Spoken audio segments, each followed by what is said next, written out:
Howdy y'all, Eye of the Beholder is back. Welcome to our penultimate review of Monstrosity miniatures, released by WOTC and WizKids during the 20 years between 2003 and 2023. We'll be continuing alphabetically, picking things back up with the S's. Let's get this party started. Stormclaw scorpions are man-sized scorpions with a nasty surprise. When it strikes with its claws, it immediately grabs any medium-sized target or smaller and delivers ongoing electrical damage until its prey escapes. The fun doesn't end there, though. Should its prey escape its grasp, it strikes with its tail, which of course is poisonous. Despite all this, they are not particularly strong, making for a nice challenge for a low-level party. WOTC gives us our only Stormclaw Scorpion mini in 2010's Lords of Madness set. It's slightly glossy, monochrome purple carapace is it for color, but we do get a nice bit of translucent purple for the claws. How cool would it have been if there had been lightning crackling between them? Pose is classic scorpion, body lowered, claws out front, and tail raised high and ready to strike. Score: Paint 13, Pose 13, Playability 15, Pizzazz 15, for a score of 56.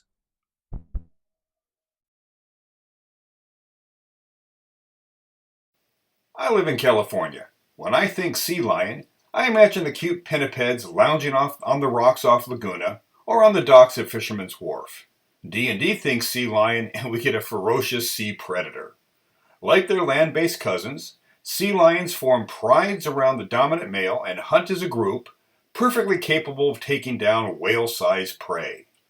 Fun fact, despite their scaly body, sea lions are mammals.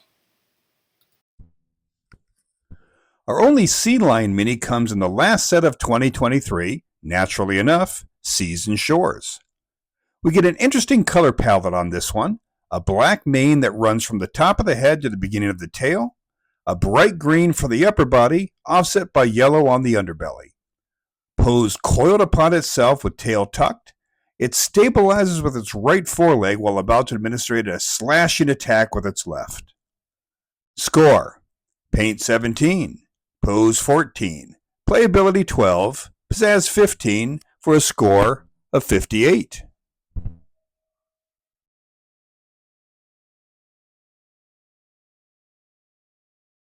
As the name implies, Shadow Mastiffs are originally from the plane of shadow. They hunt alone, as mated pairs, or in packs, where the baying of the creature is enough to scatter its prey in panic. It then picks a target and tracks them through the darkness, attacking with its powerful bite at an opportune moment. And while bright light does not hurt it, they will furiously attack anyone holding said light source. We get one Shadow Mastiff mini each from WOTC and WizKids, and since they're basically the same, let's review them together. The WOTC version, on the dark base, from 2007's Desert of Desolation set, has a slightly glossier coat, while the WizKids version, clear base, from the 2019's Volo and Mordenkainen's Foes set, does a better job expressing the etherealness of the creature with wispy tendrils drifting off its back and legs. Both give us a bit of white for fangs and eyes, both are uncommon, and both are posed as if stalking their prey, so the score for both is Paint 12, Pose 13, Playability 13, Pizzazz 12, for a score of 50.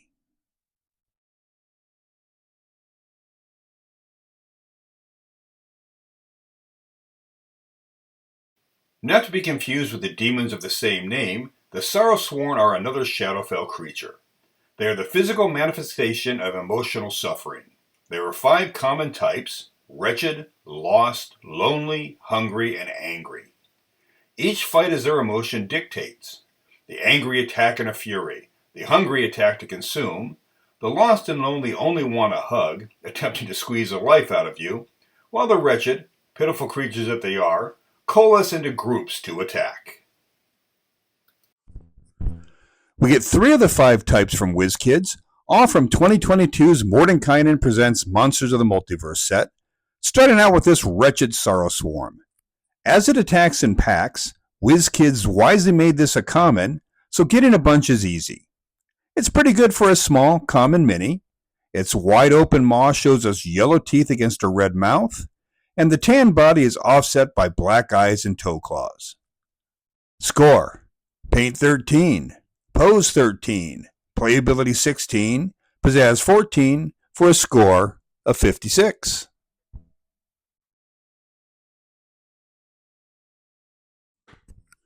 Next up is the uncommon Lost Sorrowsworn. Pose slightly leaning forward with all 5 of its arms outstretched, seeking to grapple its target in a death hug. If forced to fight conventionally, I'm pretty sure that the 5 dagger-like tips on its arms could inflict serious damage. Tan of body with a dark wash for detailing, but check out the facial expression. We actually get a look of true despair on his face. Score: Paint 14, Pose 17, Playability 14, Pizzazz 15 for a score of 60.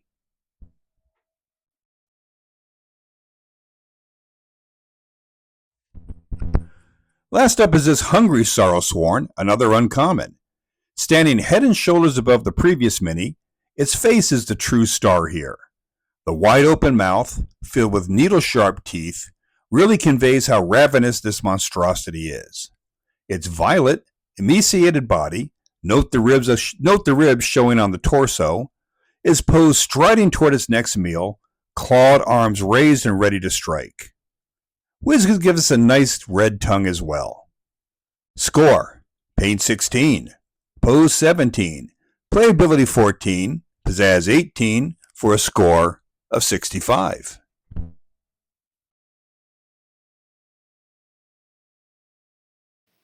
Fire snakes are a larval form of salamanders, not to be confused with flame snakes, which are evil little bastards that share some of the abilities but are their own creature type. Touching any flame snake is akin to putting your hand into a bonfire. As they get older and bigger, they begin to radiate the heat from their body, inflicting damage via proximity. And of course, the bite is venomous as well. Our only flame snake comes in WOTC's Desert of Desolation set of 2007. Looking like a cobra made of cooling lava, the blacks and oranges of the body are quite striking. Posed coiled upon its medium base with head raised to strike, hood wide open. Flame snakes are known to coalesce into groups, so being a common helps if the DM wants to create a snake ball. I have 7. Score: Paint 18, Pose 14, Playability 15, Pizzazz 20 for a score of 67.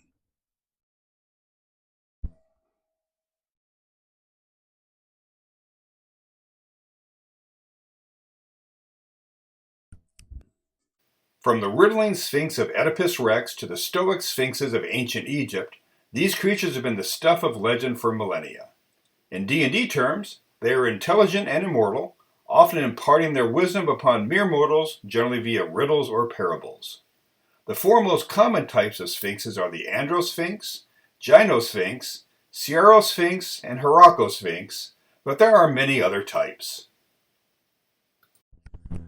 That being said, our first Sphinx, from WOTC's Desert of Desolation set of 2007, is just called Sphinx, but is probably an Androsphinx based on its head and face.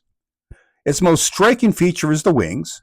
The two-tone tan and white look fantastic, and the dark wash really brings out the feathering details. Posed sitting back on its haunches, the open mouth can be interpreted as either a battle roar or just sage conversation. Score: Paint 19, Pose 13, Playability 14, Pizzazz 14 for a score of 60.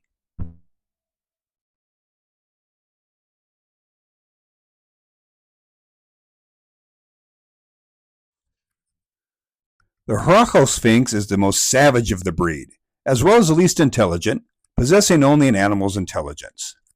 WizKids gives us their version in 2015's Elemental Evil set.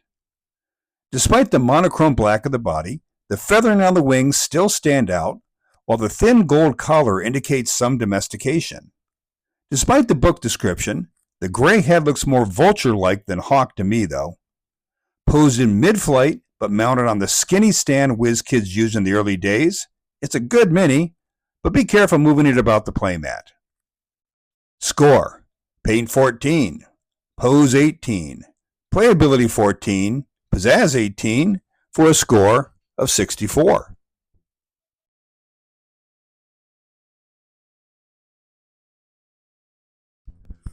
WizKids gives us our first true Androsphinx in 2017's Monster Manual 2 set.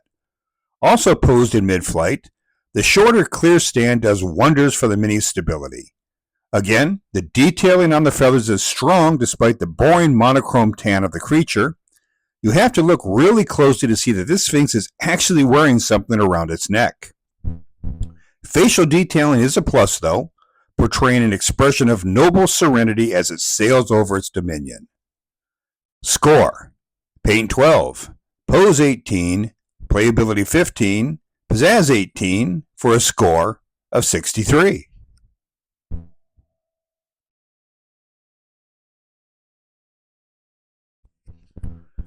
Also from the Monster Menagerie 2 set, we get our only female Sphinx, the Gynosphinx. While basically the same tan coloring as its set counterpart, here we do get a spot of color with the golden collar, the gold and blue crown, and the white bib. Also posed in mid-flight, but with the wings below her body, she looks like she's gliding to me.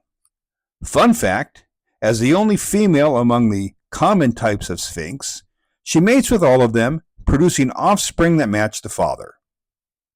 Score: Paint 14, Pose 21, Playability 17, Pizzazz 18 for a score of 70.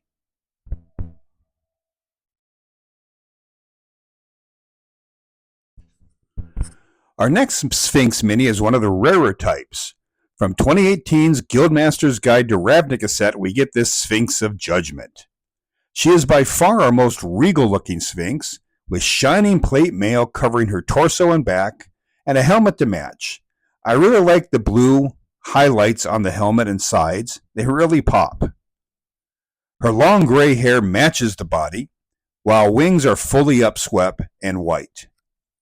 Poses of strolling through a garden while something caught her eye, head swinging to the left while her long hair whips around her head. Score: Paint 25, Pose 23, Playability 13, Pizzazz 25 for a score of 86.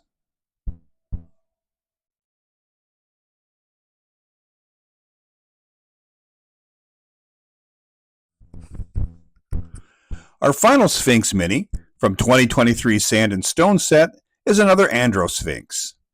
Unlike the previous version, this one is earthbound, confidently striding forward with wings somewhat unfurled. Note the ring on the base. Despite being a large creature, WizKids chose to mount this mini on a huge base. Coloring is the same tan as the other one, but with some graying on the wingtips that matches the lion's mane. Me? I'd use both minis in conjuncture, using the first as the creature glides down to confront the party, then switching to this one for the encounter. Score: Paint 15, Pose 16, Playability 15, Pizzazz 18 for a score of 64.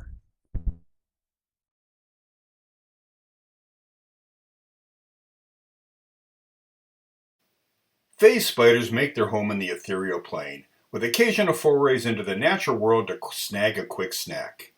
Its favorite method of attack is, of course, the ambush, phasing from the ethereal to the material, grabbing its victim, inflicting a killing bite, then phasing back before anyone can react. It's kind of a dick move by the DM, as PCs taken this way are damn near irretrievable. WOTC gives us our first version in, naturally enough, 2008's Demon Web set. Called a phase web spider, WOTC gives us one of the earliest uses of translucent plastic with a swirling ethereal vortex in the center of the spider's web. The phase spider itself perches at the top of the web, waiting to strike its prey. The monochrome black body doesn't have much in the way of details, but the overall coolness and cleverness of the pose makes up for it. Score: Paint 13, Pose 22, Playability 15, Pizzazz 19 for a score of 69.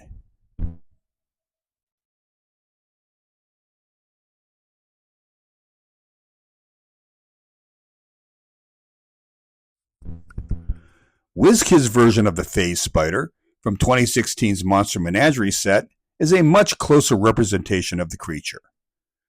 The blue and white coloring perfectly matches the book art. Note the white spots on blue of the thorax and the opposite on the abdomen. Cool pose, anchoring itself on its 4 back legs while its front 4 are raised and poised to strike. And while I usually downplay the usefulness of invisible minis, due to the ethereal nature of this creature, this one could be useful. Score: Paint 23, Pose 21, Playability 18, Pizzazz 20, for a score of 82.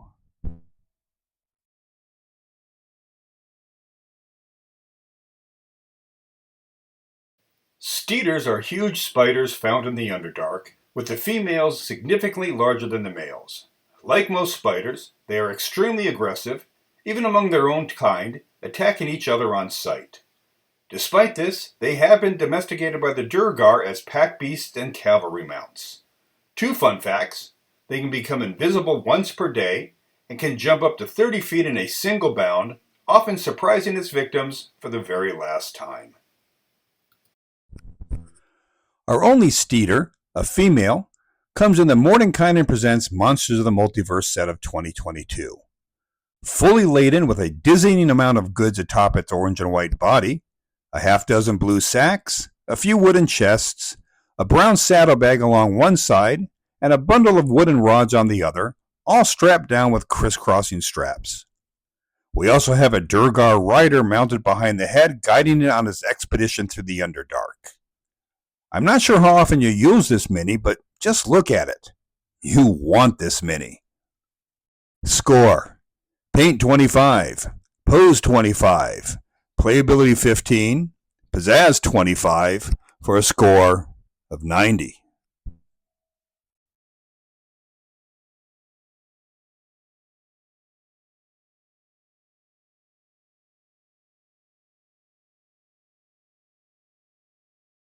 Strigoi are basically supersized sturges, and in fact can command any sturge within 120 feet of it. Like a sturge, it will attempt to lock onto its target with its claws, while sinking its long proboscis into its victim to drink its blood, while simultaneously regaining strength and healing damage. Fun fact: the claws of a strigoi secrete acid, adding to the types of damage it does. Our only Strigoi miniature comes from 2022's Van Richten's Guide to Ravenloft set. Despite the wings being fully outstretched, this creature is terra firma, crouched very low to the ground in preparation to spring. Surprisingly, it is clothed. Note the brown trousers and black tunic. It's also a common, making it easy to get a combination Strigoi Sturge encounter to vex the PCs. Score: Paint 13, Pose 14, Playability 16, Pizzazz 13, for a score of 56.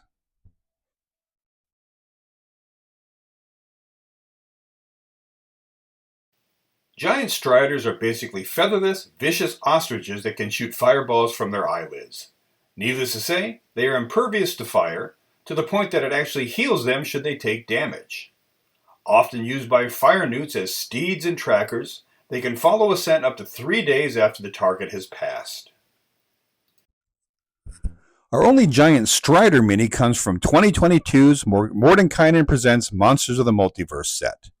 Coloring is nicely balanced, bright orange for the body with a white underbelly, plus black claws and beak, along with a row of black studs that run from the crest to the tail.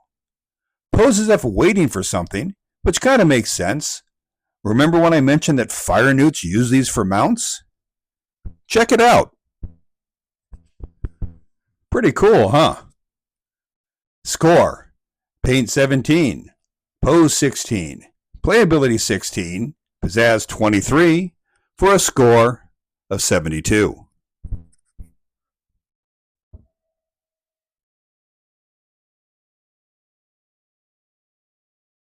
Sioux monsters are evil, primate-like monstrosities who, along with attacking via tooth and claw, have innate psionic abilities. They are found in all environments, from snowy mountaintops to tropical islands. They will often hang upside down above game trails, waiting to drop upon an unsuspecting victim. We get our only Sioux monster mini in the Tomb of Annihilation set of 2017, which makes sense as they are quite prevalent in the jungles of Cholt. The yellow eyes of the creature really stand out from the gray of the head and torso, which then blends to brown fur on the extremities. Pose as if attacking as it leans into a vicious claw strike from an upraised arm, ready to follow up with its bite. Score: Paint 13, Pose 12, Playability 11, Pizzazz 12, for a score of 48.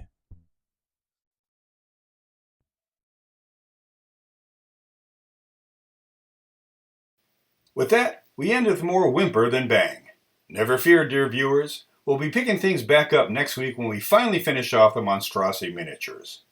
As always, thanks to all for watching. Feel free to leave a comment. I try to respond to all of them. So until next week, Eye of the Beholder, signing off.